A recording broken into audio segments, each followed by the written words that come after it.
Vous venez d'organiser un match de football entre deux équipes. Vous aviez quel objectif? Merci beaucoup. Le match d'aujourd'hui, c'était en fait la conclusion d'une mission que notre entraîneur et conseiller technique, Peter Van Merten, qui est le responsable d'une organisation qui s'appelle ProSoc. Il est chargé de tout ce qui concerne le sport, la promotion, l'encadrement surtout des enfants handicapés, des autistes, mais aussi il a des liens avec des clubs comme le club Héraclès. Donc nous avons commencé avec Peter Van Merten entre 2013 et 2014. Nous avons négocié. Au départ, on recevait des appuis d'un club qui s'appelle Amelo, qui ont les maillots jaune noir. Alors ils nous envoyaient régulièrement des maillots. Et puis à un certain moment, j'ai demandé qu'ils mettent en contact avec un entraîneur. Parce que entraîner, nous on voulait quand même la qualité. Nous voulions quand même qu'à partir de 125, on puisse avoir au moins deux, mais de très bons joueurs. C'est ainsi qu'ils m'ont dit qu'ils n'ont pas de budget, mais qu'ils peuvent mettre en contact avec un entraîneur qui est passionné pour le foot, pour les jeunes, qui est Peter Van Merten. Je suis en contact avec lui. Je lui ai dit qu'on n'a pas d'argent, que nous sommes aussi volontaires et qu'il pourrait essayer de tenter. Donc en 2014, il est venu. Il a été impressionné par par les efforts que les enfants font. Les enfants qui viennent jouer sans s'entraîner. Tu sais, quand un enfant voit un entraîneur blanc, c'est d'abord une motivation. C'est d'ailleurs là où il a trouvé le nom coach Muzungu. Lui, il entendait dire coach Muzungu. Maintenant, il s'appelle coach Muzungu. Alors, à partir de ce moment-là, il était très impressionné. Je suis allé en Belgique dans une mission de travail et il s'est arrangé pour que je sois invité par le club. Je suis allé voir le club. Ils m'ont dit, est-ce que tu peux accepter qu'on t'envoie encore des équipes? Moi j'ai dit, oui, mais j'aimerais que le coach vienne. Alors ils l'ont motivé à venir en 2014. Je crois, après, il a pris goût d'aimer le Burundi, d'aimer les enfants, de faire la promotion. Il a même créé un site pour l'académie. Nous avons pensé à quelque chose de durable. Il m'a donné des instructions. Il formait les entraîneurs, il a formé beaucoup d'entraîneurs ici. Aujourd'hui, après, parfois il a même des entraînements aux entraîneurs. Alors il est venu pour une mission d'évaluation. Nous estimons qu'à l'âge de 17-18 ans, les jeunes sont assez mûrs. Finalement, les joueurs, c'est plutôt la mentalité. C'est ce qu'il a dit. Nous nous sommes dit, par exemple, le match que nous avons assisté entre l'Allemagne et la Corée du Sud, c'était Corée du Sud. Hein? Donc c'était question de mental. Les Coréens ont dit on va y aller. Donc que sur le papier, l'équipe la plus forte, s'il n'a pas un fort mental, ne peut pas. C'est le principe. Maintenant il dit aux enfants, les dribbles, je sais, je vais voir comment vous jouez avec la tête. Donc aujourd'hui, il va partir, il a fait sa mission, il a fait beaucoup d'entraînement, il a eu des contacts, surtout avec le messager, avec qui j'ai. Parce que quelque part, la question permanente qu'on m'avait posée. Quand tu entends à ce moment, les enfants te disent, ah président, on joue toujours, mais... Alors on a joué un championnat et on était parmi les meilleurs. Pendant 2 ans, nous avons vraiment marqué le championnat de Ngagara. Mais sur le principe de respect, nous avons... Une fois, on a été je crois, vice-champion. Et la 5e équipe a eu le meilleur prix, parce qu'elle appartenait au président de l'association. Ça nous a un peu troublés. Alors, j'avais aussi un projet de faire une équipe. J'ai trouvé que maintenant, si tu ne trouves pas un club de 2e division, ce n'est pas sûr que dans la 3e division, tu vas peut-être que ça va être correct pour que tu avances. Alors j'ai préféré placer les joueurs dans certains clubs, dans l'objectif de les promouvoir. Nous avions estimé que si Dani joue en équipe nationale, joue à Atlético, probablement qu'il pourrait être sélectionné à moins de 17 ans ou moins de 20 ans. Ça n'a pas été, mais nous pensons que peut-être cette année, moi je leur ai dit qu'ils vont être patients, ils sont encore jeunes. Donc aujourd'hui, le dernier mot appartient à Peter Van Merten parce que celui qui a l'aspect technique, d'après ce qu'il me dit, il a un plan. Il a un plan et aujourd'hui il vient briefer les enfants pour la dernière fois. Et je pense qu'il pourrait venir au mois de décembre ou au mois de décembre rencontrer l'autre recruteur français qui revient. De façon qu'on prépare le tournoi de mai. C'est en fait le deadline. C'est sa 3e mission ici et vous vous dites qu'il est à la fin de sa mission. Comment est-ce que vous comptez poursuivre votre collaboration avec lui pour qu'il continue à encadrer ces jeunes enfants? J'ai dit tout à l'heure, maintenant, la phase qu'il y a, c'est la phase de pouvoir placer les joueurs quelque part. Il fait le rôle d'agent avec les intermédiaires, avec les coachs, mais aussi la promotion, parce qu'il veut il veut inscrire l'académie, une sélection burundaise où il y aura nos joueurs et les joueurs de Messager pour participer au tournoi de Hollande. Ça veut dire que des tournois comme ça demande des moyens. Moi, je vais donner ma contribution, Messager va donner, de toute façon que les enfants aillent là-bas en bonne situation. Et aujourd'hui, le mental, il a commencé à leur dire que s'ils ont la chance d'aller jouer quelque part, il ne faut pas penser à fuir. Il leur disait qu'être réfugié en Hollande, c'est pire qu'à Bujumbura.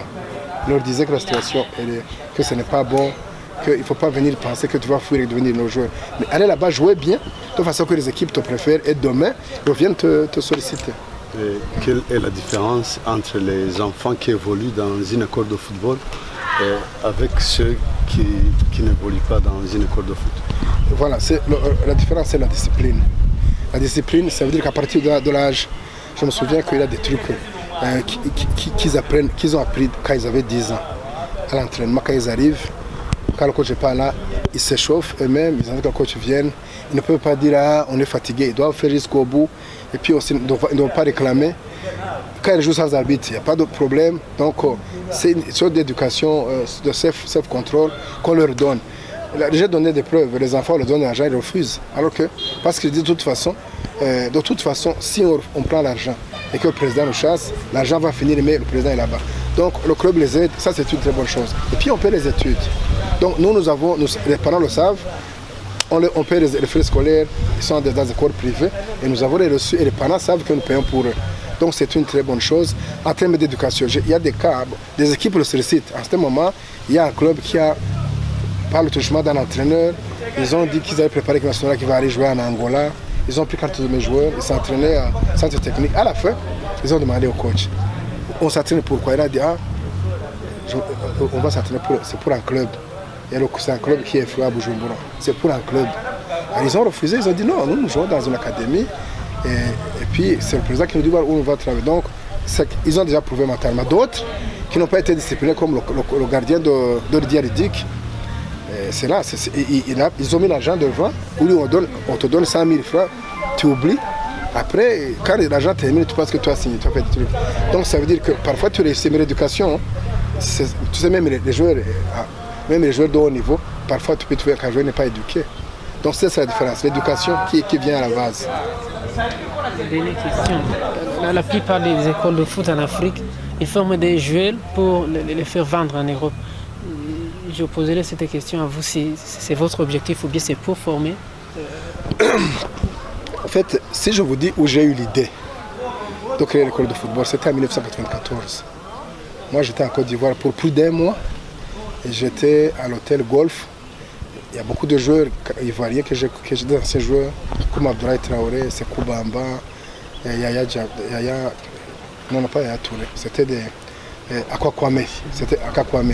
En fait, comme Africa Sport avait joué en 92 contre Vitalo, donc on parlait de cette histoire de Vitalo, et j'ai appris que Vitalo devait gagner, mais ils ont été corrompus, et j'ai vérifié plus tard qu'ils ont eu l'argent, tous les joueurs. Jean-Marie Mbouy, mon ami, me l'a confirmé. En fait, il n'y avait pas moyen. Vitalo avait fait un match nul ici, et toute la Côte d'Ivoire soutenait Vitalo contre Africa Sport, parce que la SEC est très populaire. Mais les joueurs burundais, même le staff d'ailleurs, était aussi corrompu, parce que la veille du match, l'entraîneur a signé pour le club d'Africa Sport.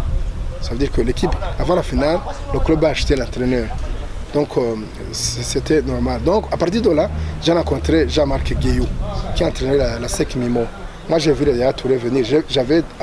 J'ai eu actuellement même une photo. Je les ai vus quand ils arrivaient, les pieds nus, quand ils ont commencé à jouer. Aruna Dendan, c'était des enfants en 1994. Là j'ai commencé. Le blanc, il me voyait tous les jours en blazer. Et il demandait c'est qui sont monsieur. Finalement un jour il est venu, il m'a dit vous êtes de quel pays? Du Burundi, j'étais footballeur, j'aime le foot. Et on a discuté, et j'ai eu son rêve. Il me dit, ces enfants, par exemple, ils doivent jouer à pied. D'abord à pied pour maîtriser le ballon, et puis que la technique vient après, il faut d'abord qu'ils soient trucs comme. Alors, quand je suis revenu, c'est là où j'ai commencé quand j'ai traité le dossier de Honda, Rennes m'a demandé qu'est-ce que tu veux qu'on te dise. J'ai dit, je préfère que vous m'aidiez à faire une académie de Rennes. Le principe était acquis, j'ai des courriers que j'ai montrés d'ailleurs dernièrement. Alors c'est à partir de ce moment-là que l'idée m'est venue. J'ai commencé par faire une sorte d'académie avec Idung, Ilievin, Ferievin. J'ai entraîné Moussaba, qui était mon joueur, Gassongo, Ouché, Aloïse, Kambi, beaucoup de joueurs Katambo, Sébastien, ils ont joué chez moi, tous ces enfants. Et 11 joueurs étaient en équipe nationale. Et je ne mettais pas, pas beaucoup de moyens. Après, j'ai décidé en 2010 de faire quelque chose, d'organiser. Ici, je loue le terrain, par exemple le terrain de FIFA. On loue, on paye là-bas, c'est notre.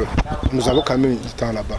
Donc je pense que aujourd'hui, si tu vois Nonda, si tu vois Saïdo, si tu vois Gilimana, si tu vois Saïdo, ça veut dire qu'il y a quand même du potentiel. Il y a quand même du potentiel. Mais je dis toujours, tant qu'on ne respecte pas l'âge, on se piège. Parce qu'au bout maintenant, il y a des trucs que tu ne peux pas cacher. Je suis allé voir l'équipe nationale de moins de 20 ans.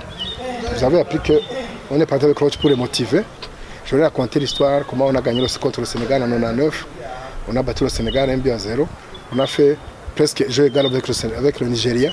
Je leur ai dit comment on faisait, parce qu'il faut savoir là, à part ici, voir là-bas. Et j'avais dit, comme je l'avais croisé quand ils allaient jouer au Soudan, j'avais promis de les soutenir et je l'ai fait. Mais quand j'ai vu le capitaine, pour la catégorie, je pense que c'est difficile à croire.